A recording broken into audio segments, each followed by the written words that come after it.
We're going to begin this morning with the final leg of President Biden's European tour. Right now, he is meeting with EU leaders, and it comes after a visit with the King and Prime Minister of Belgium. But the main event will take place tomorrow, when Biden comes face-to-face with Russia's Vladimir Putin.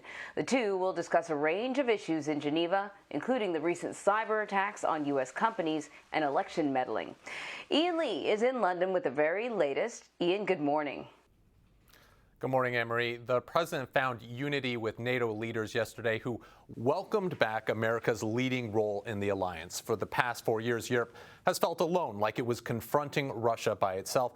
We'll likely hear more of that when EU leaders meet with the president in Brussels today. This is all very important in the run-up to that meeting with the Russian president.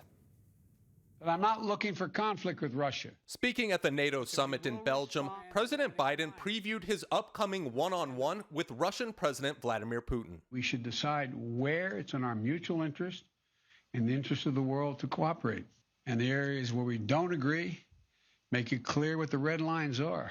The two leaders will meet in Geneva, Switzerland tomorrow. President Biden said he'll confront Putin about his invasion of neighboring Ukraine, cyber attacks on U.S. companies, and election meddling. Every world leader here as a member of NATO that spoke today, and most of them mentioned it, thanked me for meeting with Putin now. In a joint statement, the 30 NATO leaders said Russia's aggressive actions constitute a threat to Euro-Atlantic security. Our relationship with Russia is at its lowest point since the Cold War. Dmitry Suslov, an expert on U.S.-Russian relations, says both sides want a productive summit. Both Russia and the United States are interested in a certain stabilization, or I would even say freezing, of the confrontation. NATO's communique also took aim at China, saying its assertive behavior presents challenges to the rules-based international order.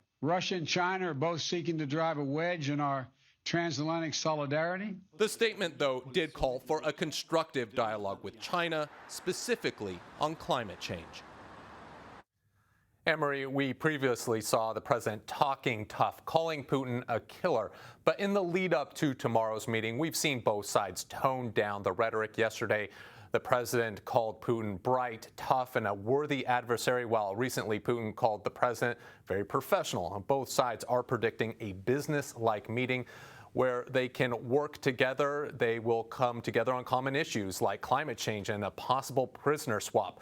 But they'll act on their own national interests, clearly drawing any red lines. So Russia is one topic, but what about China? You mentioned that NATO called out China. What has China's reaction been like? Yeah, Anne-Marie, we saw a fundamental shift yesterday out of NATO. The alliance's leaders are worried about China's growing military ambitions, and for the first time, the joint statement following the summit said Beijing's assertive behavior presents challenges to the rules-based international order. It also criticized China's growing nuclear arsenal.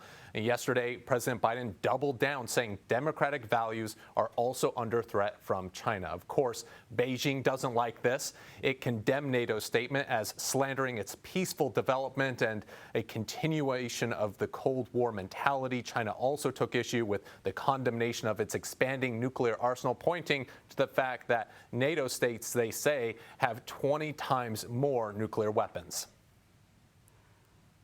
All right, Ian, thank you very much.